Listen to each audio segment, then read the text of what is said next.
बदलाव की, तो नया बदलाव में हमें ये ध्यान रखना है कि बदलाव धीरे-धीरे आएगा। जो गलतियाँ इतने सालों से हो चुकी हैं, उनकी भरपाई 1 दिन या 4 दिन या कुछ महीनों में नहीं होगी। वहाँ पे संयम रखना बहुत ज़रूरी है। कोई नई प्रैक्टिस शुरू कर रहे हैं, जैसे आपने कहा कि खाना साथ खाइए, फ़ोन अलग रख दीजिए। तो ऐसा संभव है कि 4-5 दिन तो बच्चे बिना मन के बैठेंगे ज़बरदस्ती, अच्छा नहीं फ़ील कर रहे तब भी चलो ठीक है करना है। तो एकदम से ऐसा नहीं है कि सब ठीक हो जाएगा, कोई जादू की छड़ी नहीं है, समय लगेगा लेकिन हाँ, हो जाएगा। आप आपके प्रयास निरंतर रहेंगे तो डेफ़िनेटली होगा और उसमें कोई प्रेशर फिर भी नहीं देना क्योंकि प्रेशर देने की जब आदत बनी रहती है ना, तो अगर हम तरीका बदलते हैं ना, हम अपने वो प्रेशर टैक्टिक्स वहाँ भी अप्लाई करते हैं कि अब तुम बात करो ही, हाँ, अब कुछ बताओ ही। अगर बच्चा जैसे डाइनिंग टेबल पे है, आप पूछ रहे हैं कि आज का दिन कैसा रहा? अब उसे इतने कुछ समय से आदत नहीं है, तो वो उसको अजीब लग रहा है। वो कहेगा ठीक है, कुछ नहीं, आज आज क्या हो गया? या वो नहीं बताना चाहता है या शायद कुछ ऐसा बोले जो आपको अच्छा ना लगे। वहाँ पे आपको अपना संयम बना के रखना है। वो संयम बना के रखना है ऊपर और बच्चे कंप्यूटर को बंद कर। और इन्वॉल्व बातों के ज़रिए इन्वॉल्व कर सकते हैं या किसी कॉमन विषय पे चर्चा कर सकते हैं। ज़रूरी नहीं है कि हर समय चर्चा का विषय पढ़ाई, करियर यही सब हो। मुझे लगता है पढ़ाई करियर के बारे में बात अगर बच्चे पहले करें ना वो ज़्यादा अच्छा सिचुएशन है रादर देन कि पेरेंट्स सामने बैठें बार-बार।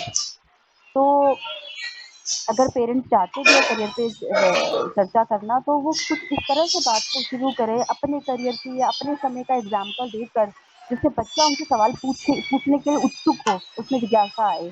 तो इस तरह से ये जो लर्निंग है, ये जो चेंज है, ये जो प्रोसेस है, ये ज़्यादा इफ़ेक्टिव है, लेकिन ये स्लो है, ये बहुत धीरे चलेगा। जी। लेकिन ये और इफ़ेक्टिव ज़रूर है, इस चीज़ की गारंटी है।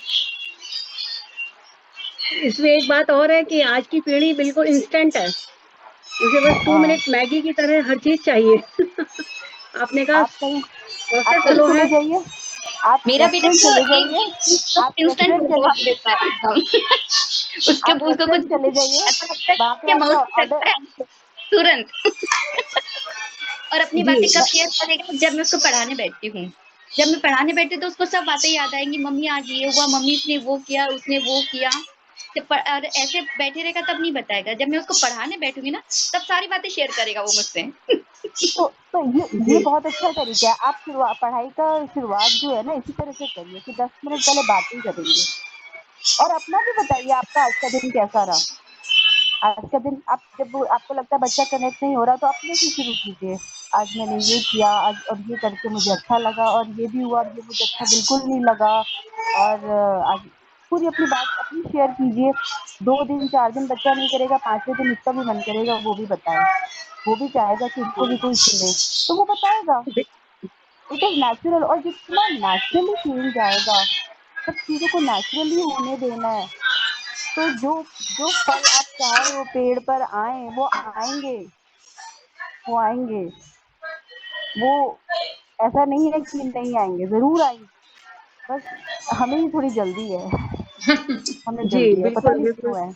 मधु मैं कुछ बिल्कुल कहना स सही है। जी, मैं भी स्वागत स्वागत सपना जी स्वागत आपका। मैं अर्चना जी हमारे साथ सपना जी जुड़ी हुई हैं और एक नमस्कार, प्रखर वक्ता और मोटिवेशनल गुरु हैं और सनातन धर्म पर बहुत गहरा अध्ययन है सपना जी का। नमस्कार। हुँ, Namaste. It's been स्वागत very है nice दीदी। listening to you, Archana.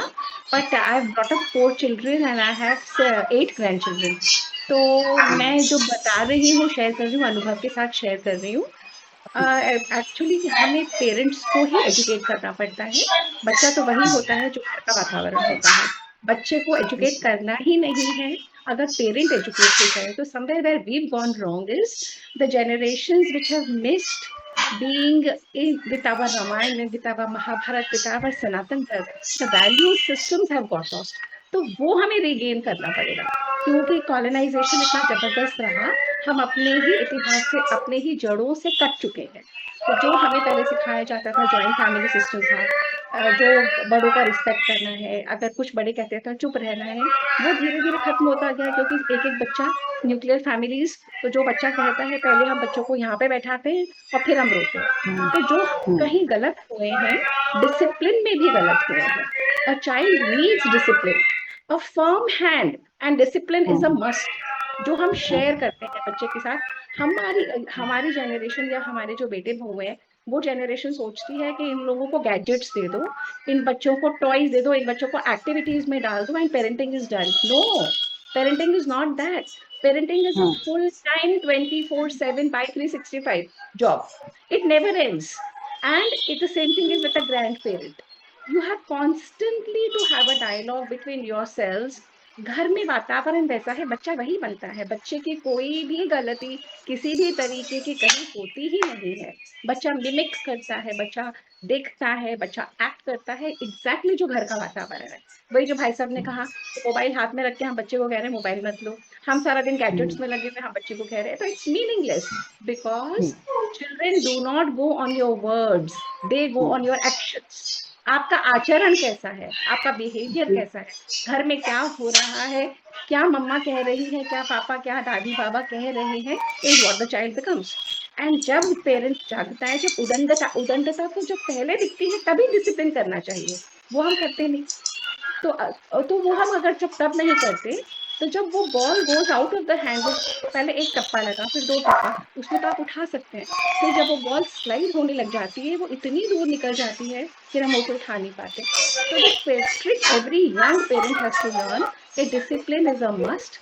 जितना बच्चे को चीजें चाहिए उससे ज्यादा आपका प्रेम चाहिए, आपका समय चाहिए, एंड डिसिप्लिन चाहिए. A child looks to a parent for discipline, और डिसिप्लिन जी, नहीं मिलता तो ये वाली प्रॉब्लम्स आती ही हैं. जो पेरेंट की एक्सपेक्टेशन बच्चे के ऊपर है, जो लादी गई है, जो थोपी गई है, again it's a parent education. Parent को ही एजुकेट करना है कि आप ये करके आप अपने ही फ्यूचर को हार्म कर रहे हैं, तो उसमें भी बच्चे का रोल नहीं है. टेक्निकली जो हम यहाँ पे वार्ता कर रहे हैं, जो यहाँ पे हो रही है, it is all pointing to parent education. And that parental education will come by connecting to our roots. Sanatan Dharma की संस्कृति से जुड़ के जो अलगाव हुआ है, जो भटकाव हुआ है, वो कहीं ना कहीं हमें जोड़ना पड़ेगा, तो हम अपने वैल्यू सिस्टम पे लौटेंगे. तो ये जो 3 4 5 जनरेशन्स जो बीच की है, has a very tough role, because ball already जा चुकी है बहुत बाहर, बहुत दूर. जिस तरह की सुसाइड के केसेस ये बता रही हैं, जो हम लोग सुनते रहते हैं, देखते रहते हैं, इट्स जस्ट न्यूज़पेपर की फिगर नहीं है, किसी परिवार में वो चीज हुई है. वो बच्चा, और आजकल एक एक दो दो बच्चे, चाहे 10 भी बच्चे हो, जो मधु ने उस समय कहा था, but it it is a huge loss, not just to the family, to the nation. हमारे इस संस्कृति के लिए एक बहुत बड़ा लॉस है, इस सिविलाइजेशनल लॉस है, हमारे हिंदुओं का लॉस है. तो it is very very important. पर उस सब के लिए हमें पेरेंट को एजुकेट करना ही पड़ेगा. ये सारा कुछ सिस्टम पेरेंटल एजुकेशन पे पहले आ जाता है, उसके बाद फिर बच्चों तक जाता है. That's only way how I look at it. बहुत सुंदर बात कही सपना जी आपने, बहुत सुंदर बात. और इन्हीं आपके भावों को लेकर और सुमधुरा की भावना को लेकर ये हमारी वार्ता चलने वाली है अगले 15 हफ्तों तक. हर शनिवार शुक्रवार हम जुड़ेंगे. और आज चूंकि पहला दिन था, हम भी इस चीज को आगे बढ़ाना चाहते थे, इसलिए ये 2 लिंक पर हमने किया है, इसलिए हमने 2 लिंक पर किया है. अगली बार से एक लिंक पर होगा. और आगे आप कोई बोलना चाहें, आपने बहुत अच्छी बात करी. आगे आप में से और भी कोई बताना चाहें, या अर्चना जी आप कंटिन्यू करें. मैं बस अब अभी हमारे कंक्लूड पास समय करना है. चाहती हूँ. अच्छा, समय है? जी. अच्छा, जी। जी. तो सपना जी ने सही कहा. बस यही है कि जब हम डिसिप्लिन की बात कर रहे हैं, तो हमारी डिसिप्लिन की एक जो कॉमन परिभाषा है, उसको समझते हुए हमें डिसिप्लिन इनकलकेट करना है. और हम डिसिप्लिन वही इनकलकेट कर सकते हैं जो हम खुद फॉलो कर रहे हैं एज ए पेरेंट. अगर हम खुद फॉलो नहीं कर पा रहे हैं, तो हम बच्चे से एक्सपेक्ट नहीं कर सकते कि जो हम कह रहे हैं वो कर देगा, बिना हमें करते हुए देखे. तो डेफिनेटली उन्होंने बिल्कुल सही पॉइंट रेज किया है. मैं जो इंटरवेंशन की जब बात कर रही थी, बदलाव की जो बात कर रही थी कि जो हो चुका है, आगे क्या किया जाए, किस तरह से देखा जाए. तो जब भी हम कोई बदलाव लाएंगे, तो वो हमें हमें एक जो एक्सपेक्टेशन हमारी होनी चाहिए उस बदलाव को आने की, उससे ये पेशेंस हमें रखते हुए चलना होगा कि ये धीरे धीरे आएगा, अचानक से नहीं आएगा.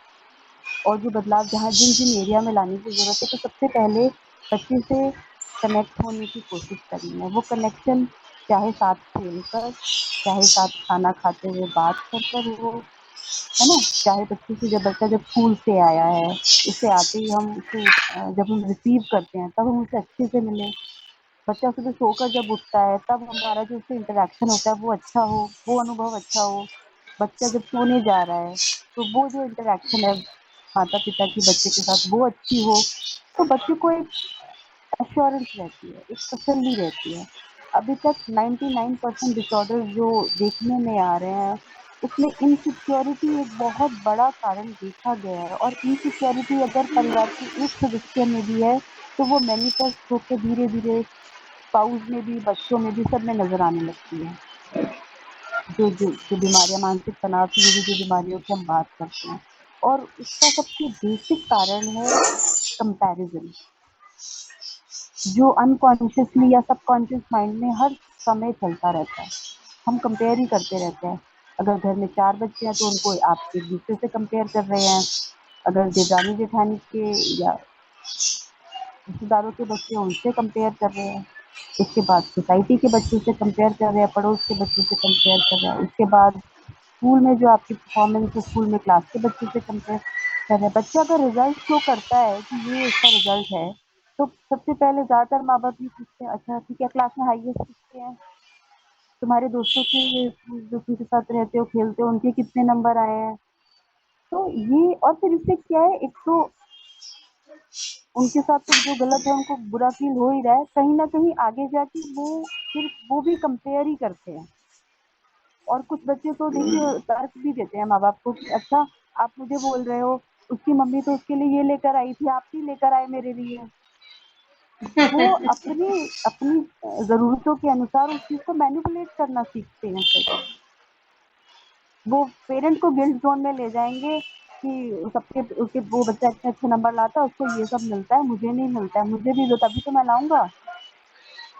तो ये तरीका ही नहीं होना चाहिए ना। उसे पढ़ना इसलिए क्यों है कि उसे चीजें चाहिए? उसे तो पढ़ना इसलिए है कि उसकी वो एक एजुकेशन पा सके, जो उसे सीखना है वो सीख सके। अगर कहीं उसे आगे जो काम करना है उसमें उसकी वो एजुकेशन मदद कर सके, इसलिए पढ़ना है ना उसे तो। और हर बार तो पूरे नंबर नहीं आते हैं, अगर एक नंबर कम हो गया तो कोई बात नहीं। नंबर तो पैरामीटर होना ही नहीं चाहिए हर बार की सिर्फ नंबर की वजह से। अच्छा, इसके नंबर पूछेंगे, बच्चा खेल में भेज रहे हैं, आप पढ़ाई में कैसा है? जी ठीक है, एवरेज है, आ जाते हैं, ठीक ठाक नंबर आ जाते हैं। तो एवरेज है, अच्छा है, बुरा है, ये जो परिभाषाएं हैं सबकी वो उसके नंबर के उस पे आधारित है।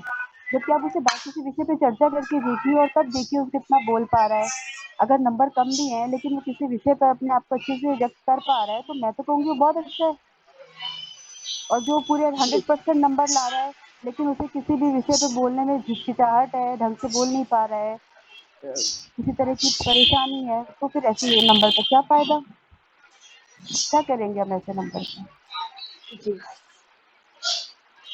बिल्कुल। तो बस तो बस हम जब इंटरवेंशन की बात कर रहे हैं, बदलाव की बात कर रहे हैं, तो बदलाव जहाँ जब जिस समय अनुभव एहसास हो गया है कि गलती हो गई है, गिल्ट मोड में ना जाएं,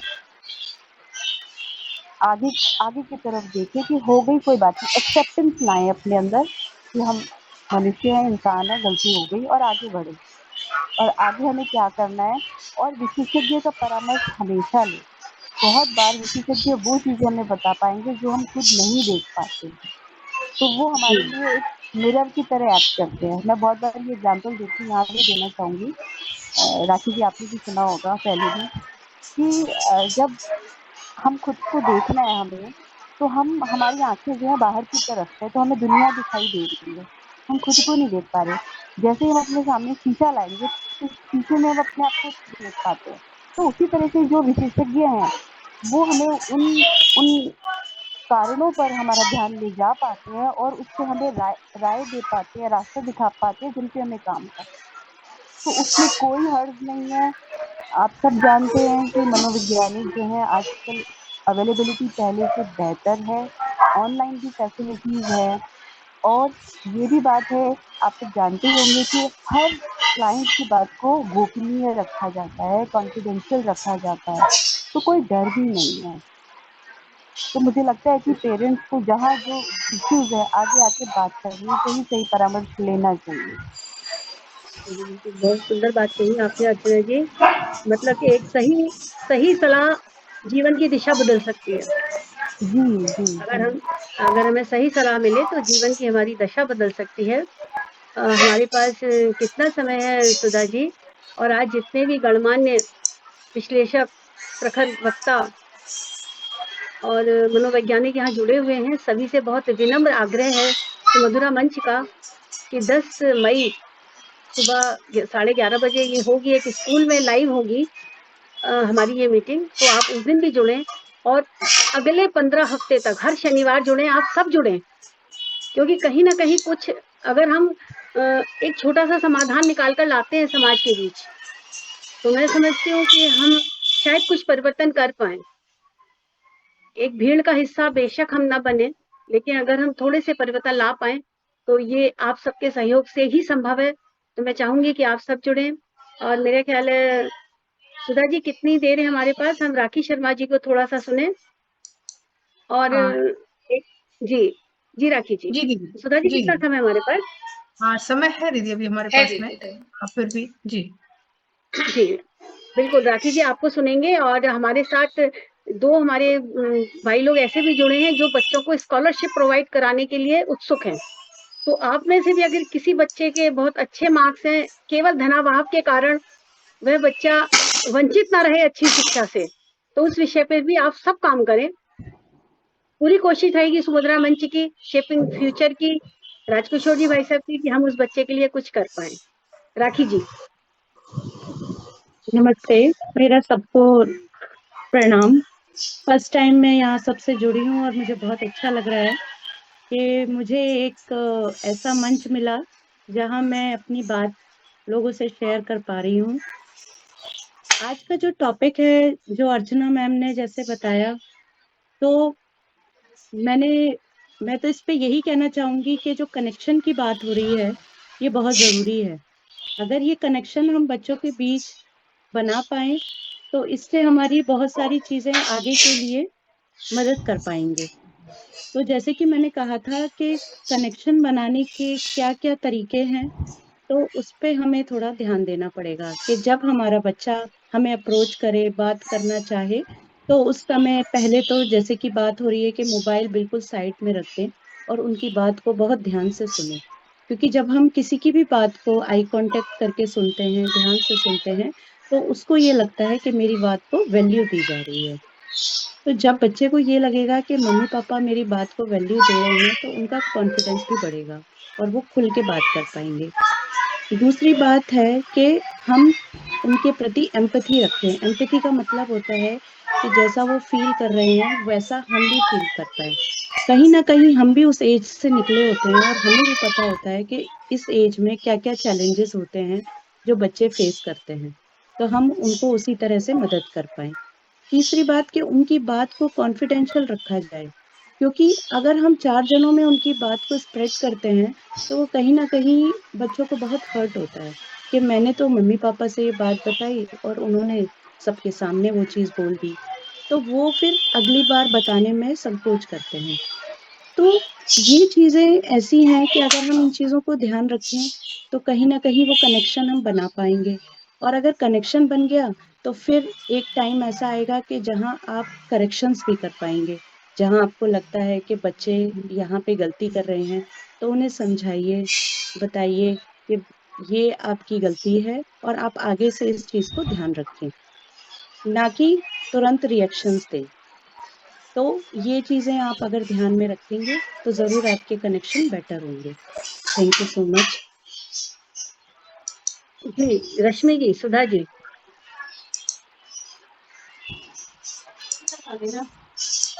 जी, जी बिल्कुल रश्मि जी। सही आपने। आज ये घर-घर की ऐसी समस्या बनी हुई है, एक के साथ नहीं है कि ये घर-घर में है ये परेशानी। पर आपके सुझाव सोचने योग्य हैं और हमारी जो सुमधुरा है, करीब 2500 लेडीज़ इससे जुड़ी हुई हैं। तो हर घर की समस्या है तो हम ये सोचते हैं हर घर तक ये बात पहुँचे, हम ज़्यादा से ज़्यादा जोड़ने की कोशिश करें। और यही सवाल लेकर के मेरे मन में यही सवाल इसलिए उठा कि हम एक बहुत बड़े ग्रुप का संचालन करते हैं, तो हम इस बात को लोगों तक पहुंचाएं। क्यों हर लेडीज, हर पेरेंट्स परेशानी से जूझ रहा है। हमारे पास इतने अच्छे लोग हैं, आप जैसे समझाने वाले हैं, और हमारी मधु दीदी जैसे जोड़ने वाले हैं। तो क्यों ना हम इस चर्चा को घर घर तक पहुंचाएं, उन पेरेंट्स तक पहुंचाएं जो इनसे जूझ रहे हैं। और हर एक कहीं ना कहीं, चाहे चाची के नाते, चाहे दादी के नाते, चाहे भाभी के नाते, चाहे बहन के नाते, ये बहुत कॉमन प्रॉब्लम हो रही है ये। और जब बच्चा 10th 11th में आता है, तो हर घर की ये कहानी है कि सुन नहीं रहा है बच्चा, समझ नहीं रहा है। वो बोलता है आप नहीं सुन रहे, हम बोलते हैं वो नहीं सुन रहा है। ये परेशानी है। और तो सोचा हमने कि हम जरूर इस पर कुछ ना कुछ तो करें, हम भी समझें, हम भी आगे जाके चाची दादी नानी सब बनेंगे, तो हम भी सोचें इस बारे में। हाँ दीदी जी, बोलिए। बिल्कुल। बिल्कुल सही कहा आपने रश्मि जी, क्योंकि सामान्यतः जैसा सपना जी ने बताया कि जो यंग पेरेंट्स हैं, मोस्टली उनकी भाषा क्या आती है कि देखो सब कुछ तो इसे दिला दिया, अच्छे से अच्छा मोबाइल दिला दिया, अच्छे से अच्छे घुमाने ले जाते हैं। जो ये चाहता है वहाँ घूमने जाता है या पॉकेट मनी देते हैं, फिर भी बच्चा परेशान करता है। तो स्वाभाविक है कि शायद उन चीज़ों की वैल्यू नहीं है या समय से पहले उनको मिल रही है ये चीज़ें। इन सभी विषयों पे ज़रूर चर्चा की जानी चाहिए मेरा ख्याल। या अकेले रहते हैं, या जो भी है जॉइंट, एक ही बच्चा है, सब कुछ उस पर न्यौछावर है, कहीं ना कुछ तो गलत है जो हर घर में ये किस्से हो रहे हैं। कोई बोल देता, कोई बोल नहीं पाता, कुछ समझ नहीं पाते हैं जी। कहीं अ, बड़े होकर के। बिल्कुल, मेरे पास एक प्रश्न भी आया है रश्मि जी, हाँ एक जी। प्रश्न भी आया है मेरे पास। अ, मतलब कि बच्चों को सब कुछ दिलाते हुए भी, सब कुछ उनको दिला दिया, उनको प्रोवाइड कराया सब कुछ भी, फिर भी बच्चों के मन में वो अधूरापन रहता है कि जैसे अर्चना जी ने कहा कि वो भी हमें गिल्ट ज़ोन में ले आते हैं कि भई उसके नंबर इतने आए, तो वो हमें इस ढंग से बताते हैं भई उसको ये दिलाया उसकी मदर ने या उसके पेरेंट्स ने ये दिलाया उसको। तो क्या ये बच्चे का सवाल उचित है? बिल्कुल उचित नहीं है, ये सवाल उचित बिल्कुल नहीं है, लेकिन वो ये ऐसा करना हमसे ही सीखे हैं, क्योंकि हम ऐसा करते हैं इसलिए वो ऐसा कर रहे हैं। तो ओके। जब हम बात हाँ, तो जब हम कुछ भी प्रोवाइड करते हैं, तो हम अपनी क्षमता से कई बार ज़्यादा प्रोवाइड करने की कोशिश करते हैं। तो जी। हमें बच्चे को हर बार हर चीज़ हर समय देनी ही नहीं है, डिले भी करनी है। डिलेड ग्रेटिफिकेशन बहुत ज़रूरी है। कहते ही हर चीज़ मिल जाएगी तो उनमें पेशेंस आएगा कैसे? वो किसी चीज़ के लिए बहुत वेट सुंदर। करना ही नहीं चाहते। वो वेट करना जी। ही नहीं चाहते। उन्हें पता है कि मेरे एक बार डिमांड करने से मम्मी हाज़िर हो जाती है, पापा हाज़िर हो जाते हैं, कुछ जो सामान चाहिए वो मिल जाता है। तो अ, हम उन्हें जिस चीज़ के लिए तैयार अगर करना चाहते हैं, तो हमें वो सब चीज़ें सोच समझ के करनी होंगी। हमें एकदम से रिएक्ट नहीं करना होगा।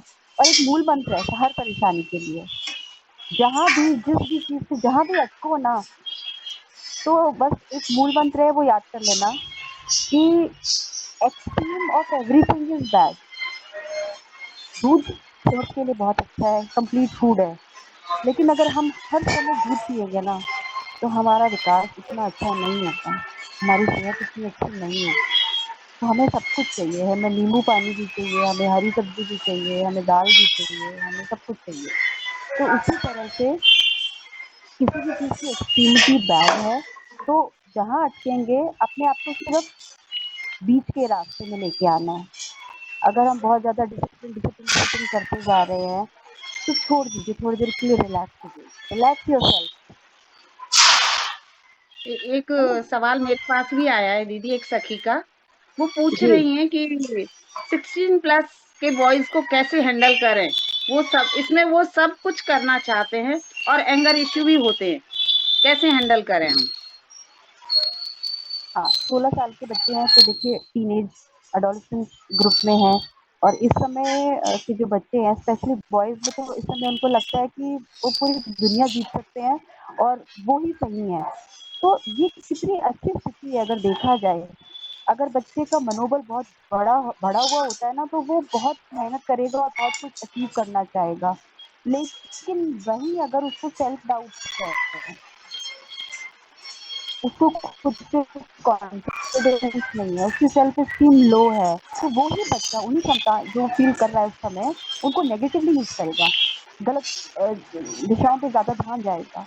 तो माँ बाप को परेशानी आती है क्योंकि उन्हें तो नजर आ रहा है कि वो क्या कर रहा है, लेकिन बच्चा उतनी क्लैरिटी से वो नहीं देख पाता कि मैं अपना सही गलत सोच पाऊँ।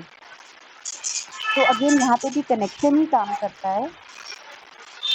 और बच्चे के साथ इस समय कम्युनिकेशन बहुत काम करता है। यानी अगर आप जो भी बात कर रहे हो, उस बात को कहने का जो तरीका है वो सही जरूर होना चाहिए। हम ज्यादातर पेरेंट्स टीनेजर्स के साथ तो रिएक्ट ही करते हैं। पहली चीज तो टीनेजर्स को समझना, क्योंकि टीनेजर्स में बहुत बदलाव आ रहे हैं, हार्मोनल सिक्रीशन बिल्कुल चेंज हो गया, उसके चलते उनको मूड स्विंग्स हैं, या बहुत ज्यादा एग्रेशन वॉइस भी बहुत हो जाता है ना। तो वो जब हो रहा है तो पहले तो हमें समझना है कि ये क्यों कर रहा है। जब हम समझेंगे तो हमें गुस्सा कम आएगा, और फिर हम उसको उसके लिए सोच पाएंगे या प्लान कर पाएंगे कि उसको कैसे हैंडल करना है। जी। तो अगर अगर उस बच्चे की कोई विशेषता कुछ ज्यादा ही परेशानी है, तो आप किसी मनोवैज्ञानिक से परामर्श जरूर लें। इसमें बिल्कुल ना देरी करें, बिल्कुल ना देरी करें, क्योंकि बहुत सारी सिचुएशन इससे जुड़ी हुई होती हैं जो आप अभी नहीं बता पाएंगे, और जो सवाल मैं भी पूछना चाहूंगी, तो क्योंकि ये ओपन मंच है। बट वो जरूर परामर्श लें। हाँ, अगर बेसिक आप पूछ रहे हैं तो बस कम्युनिकेशन इफेक्टिव रखें, अच्छा रखें, और उनको समझें, उनको समझ के जब हम कोई रिस्पॉन्स देते हैं तो उसके आउटकम्स बेटर रहते हैं, रादर देन हम रिएक्ट करें। दीदी एक सवाल और हेलो। कि अगर 10-11 साल का बच्चा ऐसा बोलता है कि मैं चल रही बस किसी को 10 मिनट फॉलो में करना समझ। पसंद नहीं करता, लोग मेरे को फॉलो करें, बस तो क्या निकल रहे हैं, करना एक चाहिए? खत्म होती है और निकलेंगे। बहुत बढ़िया, कोई दिक्कत नहीं है। उसे अगर पापा अपनी तो उधर ही गए हुए हैं, इंडिविजुअलिटी तो पे बता देंगे इतना जैसे भी खुशी फ्री है होंगे तो उस हिसाब उसमें से। कुछ गलत नहीं है। लेकिन आप उससे बस ये है कि उसके इस थॉट को इस तरह से काम तो करते जब हम रहिए निकले उसी के हिसाब से कि करना है ना। ठीक है, लेकिन जो हम भी निकले आपका उसके हिसाब थॉट से है, करना, आप अभी किसी से को कहाँ फॉलो नहीं जाएगी। करना चाहते, लोग आपको फॉलो करें, तो लोग आपको क्यों फॉलो करें, आपको ऐसा क्या करना चाहिए। यानी आप जो भी काम करें उसमें जनहित जरूर हो। आपकी सेल्फ ग्रोथ के साथ कुछ जनहित जरूर हो, तभी लोग आपको फॉलो करेंगे। बहुत सुंदर, बहुत सुंदर। बहुत सुंदर, बहुत सुंदर। बहुत बहुत धन्यवाद। आप सबका बहुत अमूल्य समय सुमधुरा को मिला। आत्मीय आभार। और मैं सभी से विशेष तौर से चाहूंगी कि 10 मई को सुबह 11:25 पर आप सब जुड़ें। वहाँ स्कूल में 8th 9th तक के मतलब 7th 8th 9th 10th 4 class के बच्चे होंगे, बच्चे बच्चियां। तो आप वहाँ जुड़ें और इस परिचर्चा को हम आगे बढ़ाएंगे। उसके बाद फिर 11 मई को है एज यूजुअल 5 बजे। और अब की बार एक ही लिंक रहेगा। ये पहला दिन था तो थोड़ा सा परिचय का आदान प्रदान भी था और समय का वो था, तो अगली बार एक लिंक रहेगा। 10 तारीख को भी एक ही लिंक रहेगा स्कूल में। तो प्लीज आप सबसे विनम्र अनुरोध है कि आप सब जुड़ें, और जिन्हें आप जानते हैं, जिनसे आप परिचित हैं कि ये भी हमारे इस कार्यक्रम को, इस मुहिम को, इस अवसर को आगे बढ़ा सकते हैं, तो जरूर सबको जोड़ें। क्योंकि ऑनलाइन है तो पूरे भारत से बाहर से जहां से भी आपको लगे, तो उन्हें प्लीज आप सब लोग जोड़ें। आप सब हाँ, और सबको ना मैं बहुत बहुत दीदी ये धन्यवाद। भी कहना चाहूंगी कि आपके आसपास में कुछ ऐसी सखी हैं या कुछ भी आप भी पेरेंट्स है, कुछ लोग ऐसी समस्याओं से जूझ रहे हैं, तो उनको जरूर करें। ये भी एक सेवा की चीज है। उनको जरूर बोलें कि ऐसा प्रोग्राम किया जा रहा है जहाँ बहुत अच्छी चर्चा हो रही है बच्चों को लेकर के, पेरेंट्स को लेकर के, तो उनको जरूर जोड़ें। जी बिल्कुल, बिल्कुल बेशक आप उनके सबसे प्रश्न गोपनीय रहें, लेकिन जोड़ें हाँ, जरूर। हाँ, सुने जी आप, सुनना सबसे बड़ी चीज है। जी उसमें ही अपने सवाल और जवाब सब आ जाते हैं। जी। जी, आप सबसे जुड़ के बहुत अच्छा लगा, बहुत अच्छा लगा। आप सबको सुन के बहुत अच्छा लगा, आपके विचार जानकर बहुत अच्छा लगा। और सबसे ज़्यादा खुशी इस बात की है कि जिस जो जो एक शब्द नहीं मिल रहे हैं मुझे शायद थोड़ी फटीग है आज, कि एक मुहिम जो आपने शुरू की है कि हमें ये लोगों तक बात पहुंचानी है, जी, और लोग इस परेशानी से जूझ रहे हैं, इसके लिए एटलीस्ट हम अपने घर में बैठे बैठे भी कुछ कर रहे हैं, तो ये बहुत बड़ी बात है। मैं सच में आप सबके इस विषय के लिए सराहना करती हूँ, आपके प्रयासों को नमन करती हूँ। बहुत बढ़िया, और मैं बहुत बहुत गर्वित महसूस कर रही हूँ आप सबके साथ जुड़ के। Thank you.